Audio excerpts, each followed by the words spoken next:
Now, she's usually sat here on the panel, but today Nadia and husband Mark are getting the full guest treatment. That's because they've released a new book about their experience of home educating their two daughters, Maddie and Kiki, in the hope of helping other parents to consider doing the same. And they're here to tell us all about it. Hey, you guys. Hi, Nadia. Hi, Mark. Yeah. Thank you so much. Thank you so much for coming on to the show. Now, I read the book, and I have to say, it did bring up a lot of interesting feelings in me as well, because you really highlight what the education system is like here. You're not anti-establishment, of course you're not, but it really makes us think about where we're sending our kids to school and what we want education to mean. I think we're trying to ask questions of education and what learning is really in the book. And I think the main thing we want to do with the book is just sort of emphasise there's choice. Yeah, and we were really in a position when we took Kiki out of school first, almost 6 years ago, that we didn't think we had any choice. Jane, you know very well what we were going through at that time. We really felt backed into a corner.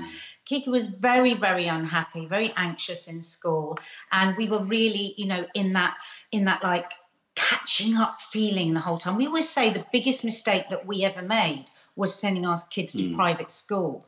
It was sort of the aspirational dream. We went that classic route. You get a bit of money, you pay for it, you get it. Yeah, and it just didn't work for us. So when we found out about home educating, it was like, wow, there's an option. I mean, Gloria, is this something that you'd ever considered with your children in terms of home educating them? Well, I'll come back to my family in a minute, because one person in our family did it years ago and I'd never really heard about it or understood it. But I want to concentrate on Mark today. It's lovely to see you both on the programme. And Mark, I want to make sure you get a good word in today. Hello, Gloria. A big challenge, you know, to take your children out of school, and a big decision. So were you worried or sceptical or nervous? Absolutely. I mean, I'd say that the place I was at when we first did it was exactly where the nation was at the beginning of lockdown. I mean, I've been through education right up to starting a PhD. And so for me, it had worked really well. You know, I've got two older girls. The education system's worked really well for them. And the education system works for most people. But, you know, when we hit that crisis pinch point that was evolving for a sort of a good year or so beforehand, I was petrified. I was absolutely petrified. And you know, it felt like we had no choices. So when we made the decision, we both were on the same page when it came to what we had to do, but how we did it, we were coming from very different places. Because it's such a secret world, it felt to us, home education. You know, we went into it. And in fact, we asked that right at the beginning of the book. Close your eyes and think and get an image up of what you think a homeschooling person is like. And unfortunately, often in the media, it's feral kids running around with no education whatsoever. Get off that tree! But that is not the case. It's a huge community of people that are really committed to just a different way. Now, we always say we are not anti-school. This isn't about saying to everyone you should homeschool. But for some people whose children are really unhappy in school, it's a great thing to know that there is an option. And actually, when we started writing this book, we thought it was going to be more of a guide, but actually it became quite an emotional thing, didn't it? Because we had to look through our whole education and how we ended up feeling ourselves through our education. So, yeah, we're really nervous actually about being on here today, you know. She's really nervous. Don't be nervous, you're doing great. Don't worry, Nadia, you're doing all right, both of you. Nadia, you know, for me, reading your book, for someone like myself who's dyslexic, I think, you know, reading your book, it definitely made me think about having other ways and alternative ways of learning.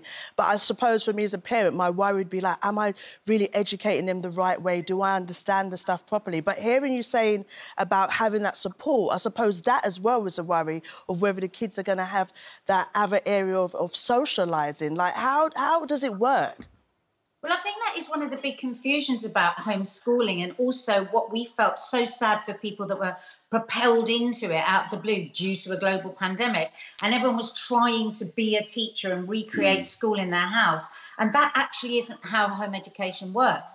We are not teachers, we are facilitators. There's a huge community out there. The girls go to different groups, learning groups, different social groups. They have a great friendship group. And, you know, we use a mixture of things, whether it be groups, online learning, tutor occasionally, not every day. Or even family members. I call it like the Jedi Knights of experts. It can even be friends. You know, I mean, you can pull upon a huge pool. It's like a toolkit, and you've got countless tools that you can use. And it's like I often say, we don't sort of balk at the idea that you've got boarding school, grammar school. Homeschooling should just sit alongside every other type of schooling as another option, I think. And of course, it should be pointed out that obviously the school you tried didn't work, but there are other schools that might have worked. Oh, absolutely. But can I just ask you about regulation? Because obviously people watching this who've got kids in mainstream school might get fined 60 quid because they take their kid out of school unauthorised. And yet it seems that homeschooling, you can kind of just take your child out completely.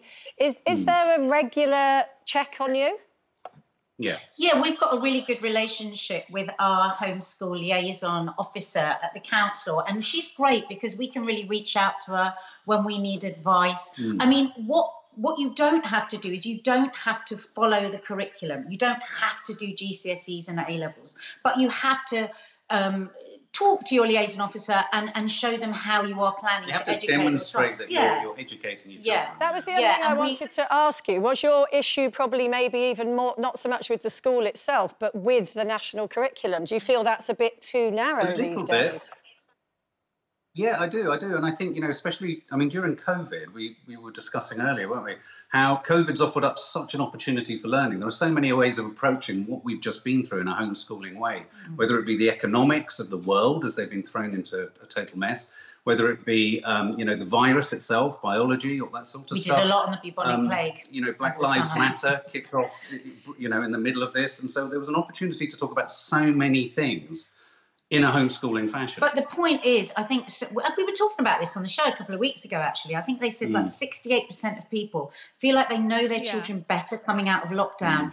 And I think this book is about complementary learning as well. It's not about take the kids out of school and homeschool them, though if you want to, it's a good book. It's about how can we harness a bit of what we got through lockdown and actually complement schooling, traditional schooling with that. So it's interesting. But there was one line that you use in the book is what makes your child's heart sing, which I absolutely loved.